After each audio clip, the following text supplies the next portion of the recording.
este libro, en la historia de Jonás, nos dice que vino palabra de Jehová a Jonás diciendo: levántate, ve a Nínive, aquella gran ciudad, y predícales lo que yo te habré de decir. Predica contra ellos, porque ha subido delante de mí su maldad. Y ahora los he llamado a juicio. Ve y predica contra ellos. Ni siquiera los llama al arrepentimiento. Simple y sencillamente, hermanos, es: ve y diles lo que voy a hacer contra ellos. Ve y diles que su maldad ha llegado hasta mí y los voy a desaparecer de la faz de la tierra, ¿no? Los ninivitas, capital de Asiria, eran enemigos del pueblo de Israel, y como les digo, enemigos verdaderamente sanguinarios, enemigos que nadie quisiéramos tener. Pero había algo que no convencía a Jonás. Ciertamente la proclamación hacia los ninivitas era: serán destruidos. Pero esto no convence a Jonás. Así que en lugar de ir hacia Nínive y proclamar el mensaje de destrucción, huye a Tarsis, al sentido opuesto, queriendo librarse de aquel compromiso delante de Dios. Sin embargo, vemos por esta historia, hermanos, a un Dios incansable en perseguir a los rebeldes. Dios pudo haber dicho: está bien, Jonás, ¿no quieres ir? Levanto a otro. Mando a alguien más, a alguien que sea más dócil. Pero esta historia, hermanos, nos está enseñando que la verdadera misión de Dios no eran en esencia los ninivitas, sino Jonás, el profeta de Dios, que nos representa a ti y a mí. Así que esta historia nos hace entender, hermanos, que la misión de Dios seguimos siendo tú y yo, no el mundo entero, tú y yo en particular. Seguimos siendo la misión de Dios, es el objetivo de Dios: demostrar el Evangelio a cada uno de nosotros. La historia continúa hasta en capítulo 3, después de todo aquello que sucedió, la tempestad en el mar, Jonás es arrojado al mar, tragado por un gran pez y finalmente vomitado en la playa, para que vuelva y cumpla ahora sí su ministerio. El capítulo 3 del libro de Jonás, hermanos, inicia de una manera gloriosa, en lo que para mí es el sello distintivo de esta historia. Vino palabra de Jehová por segunda vez a Jonás. Eso es gracia, hermanos. Dios buscando a un hombre rebelde. Dios buscando a un hombre orgulloso, a un hombre soberbio. Pero Dios, hermanos, aún persiguiendo. Dios aún alcanzando a su profeta. Vino por segunda vez palabra de Jehová a Jonás. ¿Y qué le dice? Exactamente lo mismo. No hay un reclamo. No hay: ¿ya entendiste, Jonás? ¿Entiendes que no puedes contra mí? No hay un solo reclamo. No hay un reproche de parte de Dios. De eso se trata la gracia. Y será segunda y tercera y cuarta y enésima vez, todas las que sean necesarias, hermano, para que Dios nos alcance. Finalmente Jonás, recuerden que cambio los nombres, así que si digo Jonás, Noé, Job o Ismael. Eso, ¿sale? Finalmente va Jonás y predica un sermón de 8 palabras. De aquí a 40 días, Nínive será destruido. Es todo. Debió de ir camino de 3 días, pero va solamente camino de 1 día. Cumple la misión al 33% solamente, una obediencia parcial, ¿no? Después de que dentro del pez de la ballena había dicho de sí mismo, se había descrito como un hombre de palabra, dice: yo cumplo todo lo que prometo, sí. Y entonces va, hermanos, y camino de 1 día proclama contra Nínive: de aquí a 40 días Nínive será destruido. Y entonces, hermanos, nos encontramos con el predicador más efectivo que jamás haya existido en la historia.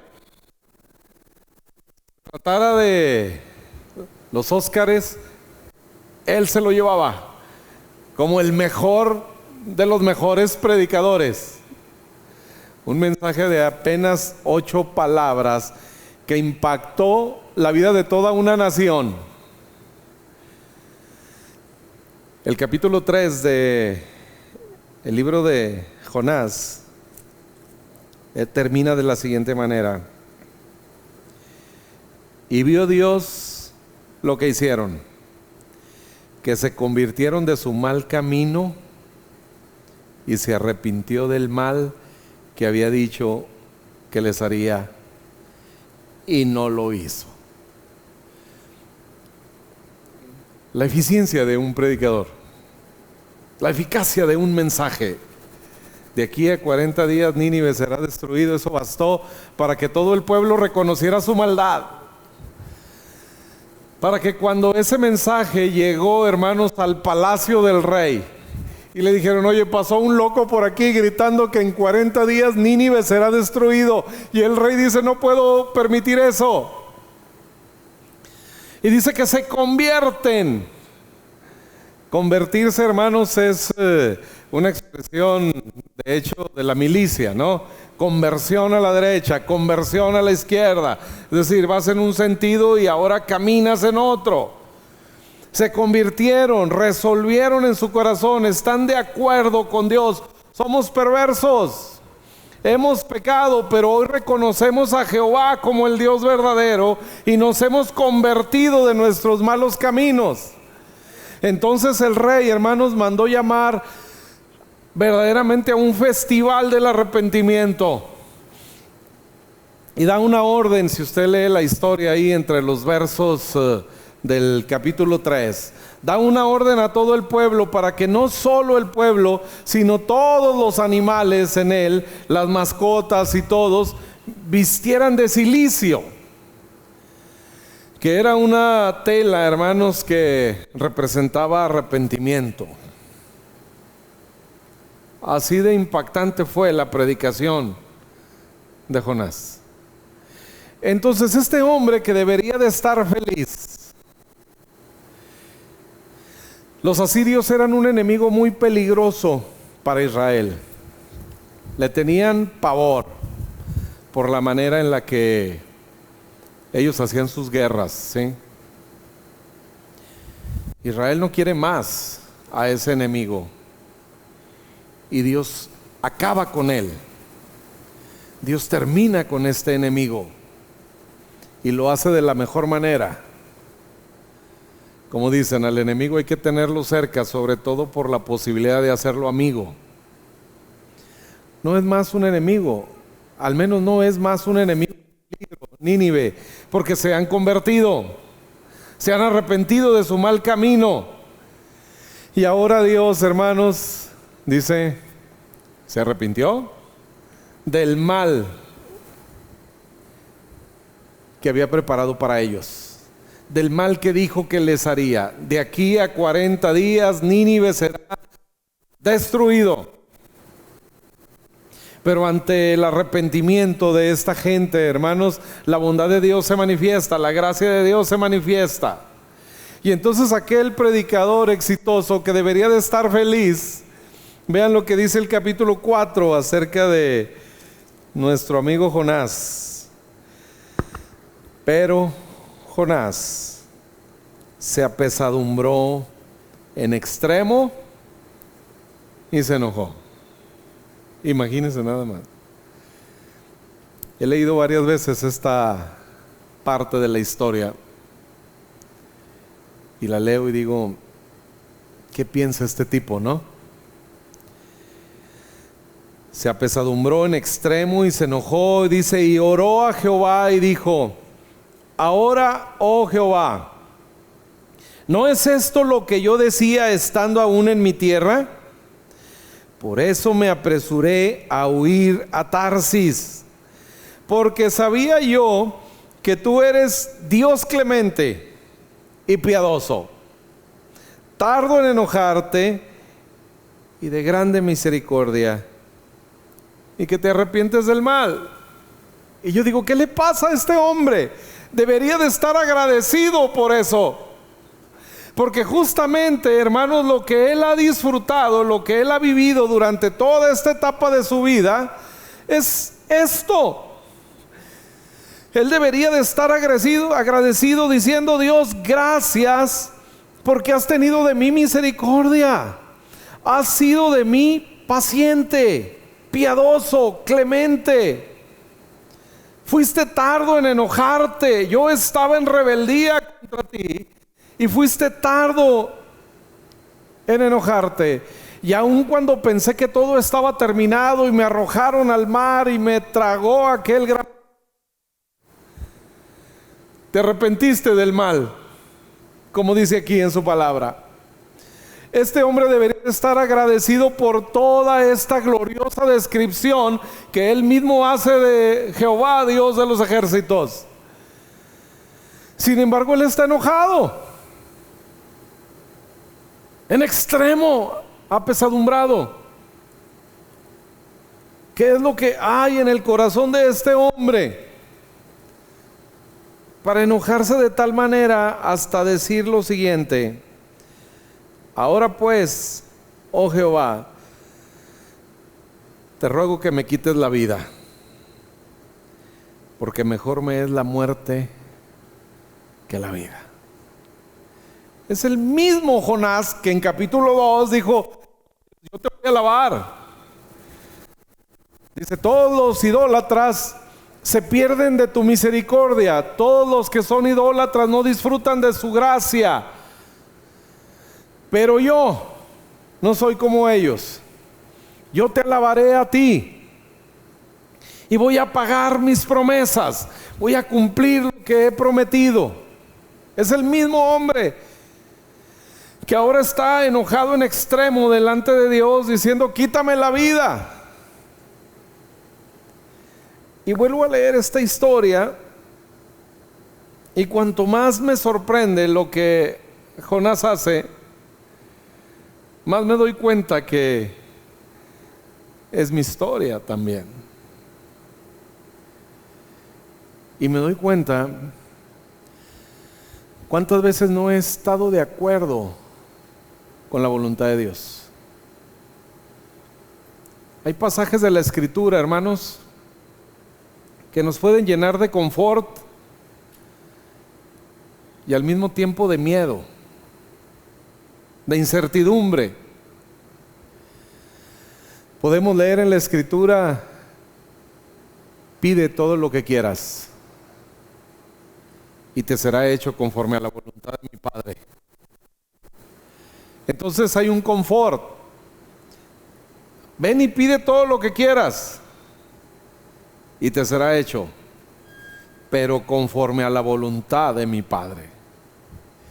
Y hay ocasiones que la voluntad del Padre, hermanos, no empata con nuestros deseos, porque a veces Dios no hace las cosas como nosotros quisiéramos que las hiciera. Dios acaba de desaparecer a un enemigo peligroso de Israel. Los asirios se han arrepentido de ser así de perversos. No existe más peligro en Nínive para la gente de Israel. No existe más un enemigo feroz. Pero Dios no lo ha hecho conforme a lo que Jonás creía. Jonás esperaba, hermanos, verdaderamente que en estos 40 días estos hombres y mujeres quedaran destruidos, que Dios los desapareciera de la faz de la tierra. Por eso está enojado. El resultado es el mismo, pero la manera al final no le gustó a Jonás, no le convenció. ¿Sabe, hermanos? Una de las cosas que más hace huir a las personas de Dios es la voluntad de Dios. Porque tenemos una concepción equivocada acerca de Dios. Porque aunque el apóstol Pablo dice en la carta a los Romanos que la voluntad de Dios tiene 3 características en esencia: es buena, es agradable y es perfecta, o sea, absoluta. Las soluciones conforme a la voluntad de Dios en nuestra vida, hermanos, son radicales, pero además son buenas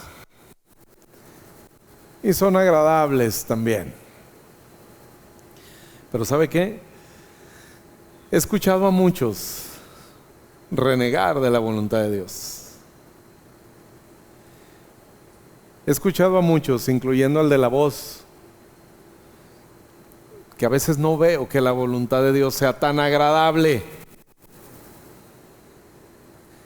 en el momento. Pero aún así es buena, agradable y perfecta.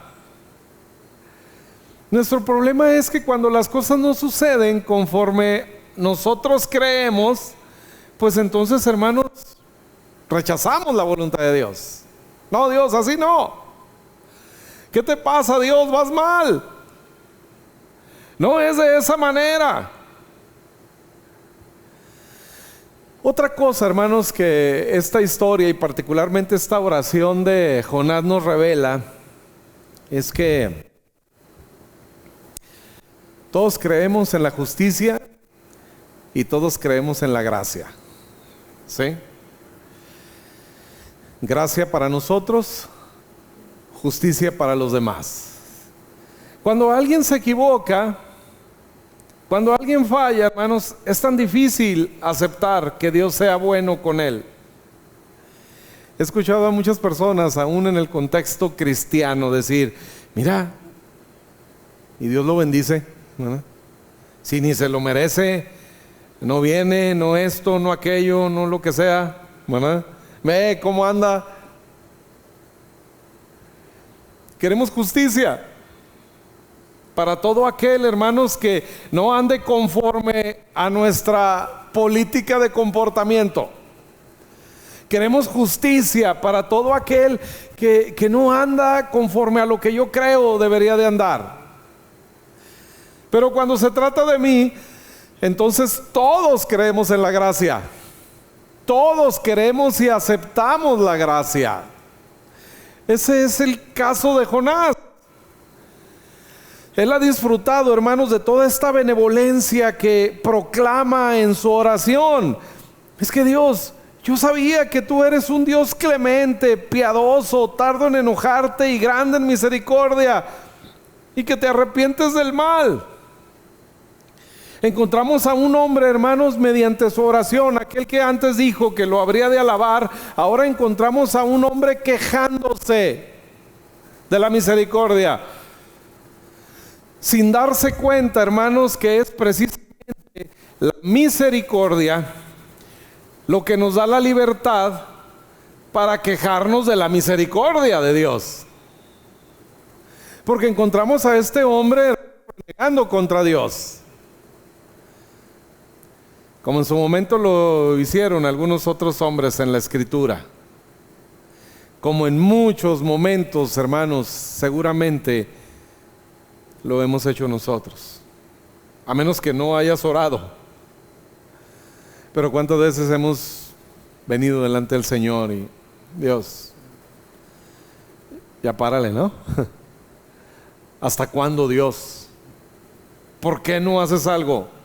¿Por qué no acabas con mis enemigos? ¿Por qué no terminas con esto? ¿Cuántas veces, hermanos, ha sido esta nuestra oración? ¿Cuántas veces, hermanos, tal vez no hemos querido que nos quite la vida, pero sí, Señor, te devuelvo tu Biblia y todo lo demás? ¿Sí?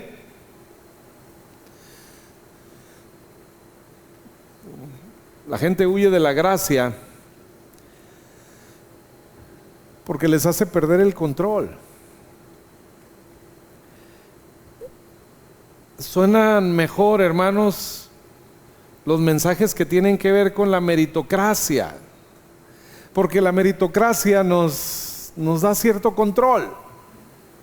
Y cuando de pronto escuchamos un mensaje que dice, mira, haz esto por el Señor, ven, comprométete, ven, haz un pacto.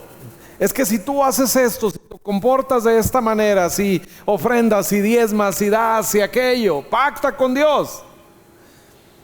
¿Sabe usted que hay telepredicadores, no? Que venden la salvación. Venga, mire, deposite tanto por la salvación de su amigo. Lo amas, ¿no? Y hermano, eso, claro, nos pega las emociones, ¿verdad? Que no amas a tu esposo, que no amas a tus hijos. Bueno, pues pacta con Dios. Deposita ahorita que estamos en el maratón y no sé qué, ¿verdad? Para que entonces Dios. Porque entonces eso nos da control. Si yo hago todo lo que ahí dice, entonces Dios está obligado a bendecirme. Por eso, hermanos, esos mensajes hacen que las iglesias se abarroten. La gracia nos quita el control, porque la gracia es favor inmerecido. La gracia es un favor, una dádiva de Dios que no puedes ganar, que no depende de lo que tú hagas. Por eso es gracia. No depende de nuestras obras. Es por esa razón, hermanos, que muchos han oído de la gracia. He escuchado a algunos, ¿no? Cuando en su discurso de despedida, ¿no? Pues qué fácil. Todo está hecho. Qué fácil. Todos tus pecados están perdonados. Fácil. La gracia, hermanos, nos libera de la presión, de la carga, de encontrar la felicidad, la plenitud, la bendición de Dios en nuestras propias fuerzas. Pero a algunos les gusta vivir con esa carga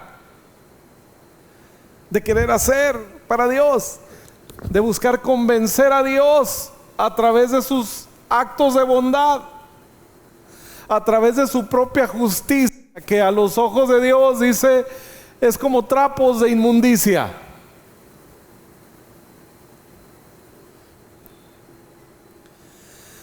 La gracia nos libera de eso.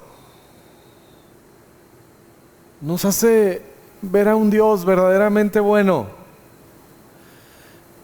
Hay gente tan confundida, hermanos. Y hay gente tan enojada con Dios. Porque como le dijeron que hiciera todo lo que debería de hacer y lo hizo, y se quedó esperando y no llegó el milagro. Entonces ahora tenemos personas frustradas, tenemos personas enojadas con Dios, porque Dios, me dijeron que si diezmaba, me dijeron que si hacía, me dijeron que si iba, me dijeron que si esto y aquello, hice todo. Seguí los 353 pasos que dijeron para la bendición y no la tengo. Entonces la gente piensa de Dios dos cosas: o eres bueno y no tienes el control, o tienes el control pero no eres bueno, ¿verdad? Porque ¿qué pasa cuando, Señor, sáname? Y yo sé que es bueno, pero si no sano, ¿será que no tienes el control sobre esta enfermedad? O en ese mismo caso, si tienes el control, pero no quieres ser bueno conmigo. Y pensamos tantas tonterías acerca de Dios, tantas cosas equivocadas acerca de Dios. El Señor en su gracia, hermanos, nos permite ser bendecidos, más allá de nuestras fuerzas, más allá de nuestro esfuerzo, más allá de nuestro compromiso. Pero hay cosas, hermanos, que impiden en nosotros disfrutar la gracia del Señor. Y una de ellas es la idolatría, nuestro orgullo. Todas aquellas cosas, hermanos, que tú tienes miedo a perder, es un ídolo. Todas aquellas cosas que tú has llegado a decir, sin esto no podría vivir, ¿verdad? Aunque diga la canción, ¿no? Sin ti no podré vivir. Y pensamos que hay personas sin las cuales no podemos vivir. Eso es idolatría. Pensamos que es que si me quedo sin trabajo, es que si el negocio, es que si esto, es que si aquello. Y no podemos confiar, hermanos, en Dios, porque vemos a un Dios mezquino. Por eso les digo que una de las cosas que más hace huir a la gente de Dios es la voluntad de Dios. Qué difícil tal vez es para un joven o una señorita venir y presentarse delante de Dios y decirle: Dios, el hombre o la mujer que tengas para mí, no quiero ningún otro. El hombre o la mujer que tú tengas para mí. Qué difícil es, porque dirá: no, va a aprovechar y me va a dar a la que nadie quiere, ¿verdad? Dice: ay, cayó uno, ¿no? Pues ahí te va. Pensamos en un Dios así, en un Dios, hermanos, mezquino, en un Dios, hermanos, que busca arruinarnos la vida. Y así es con el trabajo, y así es con los negocios, y así es con tantas cosas. Y no le permitimos a Dios entrar, porque no confiamos en su bondad. No confiamos verdaderamente, hermanos, que Dios sea tan bueno. Escuchamos el Evangelio, y el Evangelio, hermanos, son simple y sencillamente buenas noticias.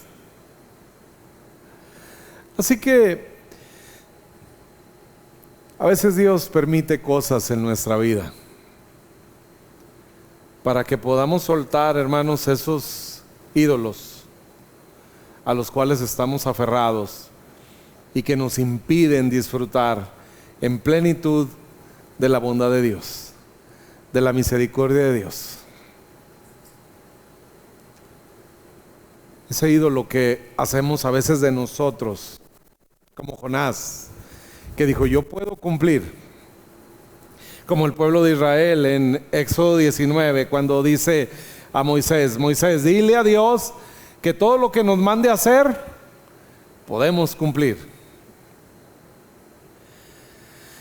La gente huye de la gracia en pos de la meritocracia. De hecho, uno de los momentos tal vez más tristes en el ministerio de Jesús,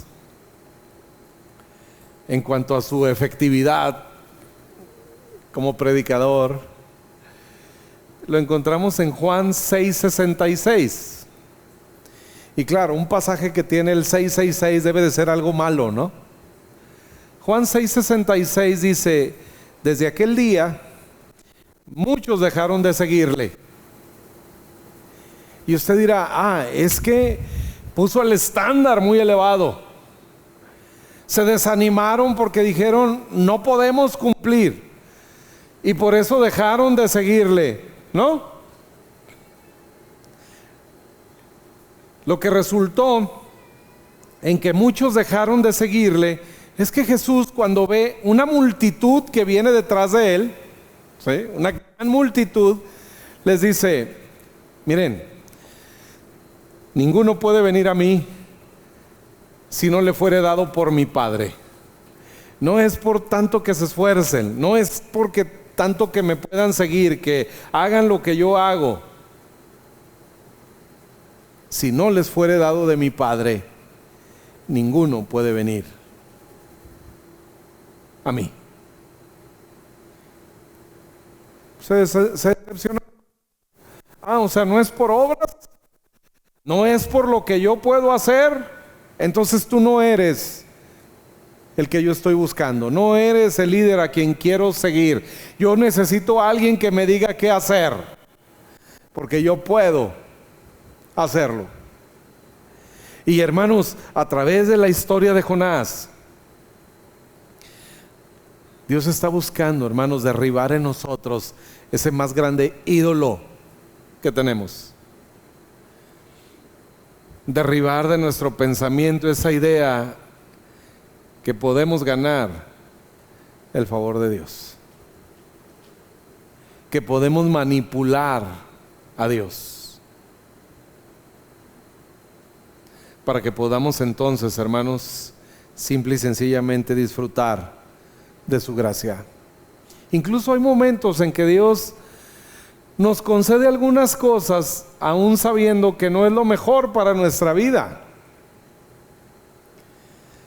En la historia paralela que hemos estado estudiando encontramos a aquel hijo pródigo que viene delante del padre y le dice: Padre, dame la parte de la herencia que me corresponde. El padre sabe que no es lo correcto, de hecho es una ofensa. Padre, para mí estás muerto, dame mi herencia y yo me voy a seguir mi vida. Y el padre, aún sabiendo lo que va a suceder, se lo concede, porque es necesario que este joven pueda verdaderamente creer en la gracia, y le concede aquello que finalmente le va a hacer un daño. Y hay ocasiones, hermanos, en que Dios permite este tipo de cosas que nos llevan al fracaso, que nos llevan a la frustración, para que una vez ahí, hermanos, no nos quede otra más que recordar que en la casa del Padre hay abundancia de pan, que en la casa del Padre, hermanos, no nos falta nada, que solo necesitamos a Dios. Ahora, cuando escuchamos esta expresión, Cristo más nada igual a todo, todo menos Cristo igual a nada. Puedes tener todo, sin Cristo no te sirve de nada. O puedes tener nada con Cristo y eso sería igual a todo. En teoría, hermanos, se oye hermoso, ¿no? Pero Dios sabe que necesito una familia. Dios sabe que necesito alimento. Dios sabe que necesito vestido, sustento para mi familia, colegiaturas, escuela. Dios sabe que tengo necesidad de todas las cosas. Jesús lo dice en Mateo 6. Lo único que pide es que no estemos afanados por nada, porque vuestro Padre, dice, sabe que tienes necesidad de todas estas cosas. Y dice: no te afanes por qué comerás, por qué vestirás. Tranquilos, vuestro Padre Celestial sabe que tienes necesidad de todo eso. Él conoce tus necesidades mejor que tú mismo. El tema aquí, hermanos, es ver a Jesús como la fuente de todo. De eso se trata la gracia.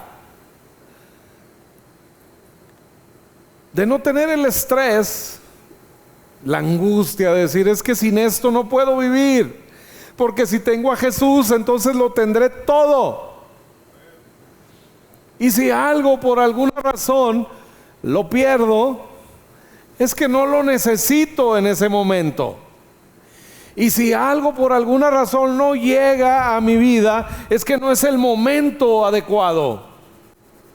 Porque Dios, hermanos, siempre llega a tiempo. Nunca llega tarde, pero igual nunca llega antes. En eso consiste la fe. Señor, yo sé que lo vas a hacer. ¿Cuándo? El tiempo es tuyo. ¿Cómo? La manera también es tuya. Y dejo de estar pensando como Jonás. No, como no lo hiciste a mi manera, Señor, mejor quítame la vida. Qué absurdo, ¿no? Así de absurdos somos. Mas gracias a Dios, hermanos, por el Evangelio. Gracias a Dios por las buenas nuevas, que nos dicen que Dios nunca nos dejará. Nunca, hermanos, nos rechazará. El Evangelio es la voz de Dios diciendo: te amo, yo me hago cargo de esto. Descansa en mí, confía en mí. Deja de pelear, deja de patalear y de renegar. Confía que lo que Dios hace es mejor que lo que tú puedes hacer. Confía que la manera de Dios es mejor, que la voluntad de Dios verdaderamente es buena, es agradable y es perfecta. Aunque a veces, hermanos, no sepa tan bien, aunque a veces al contrario sabe mal, pero aún así sigue siendo buena, sigue siendo definitiva. Así que nos presentamos delante de Dios, hermanos, para disfrutar de su gracia, de su provisión. Incline su rostro, cierre sus ojos, por favor, y medite en esto.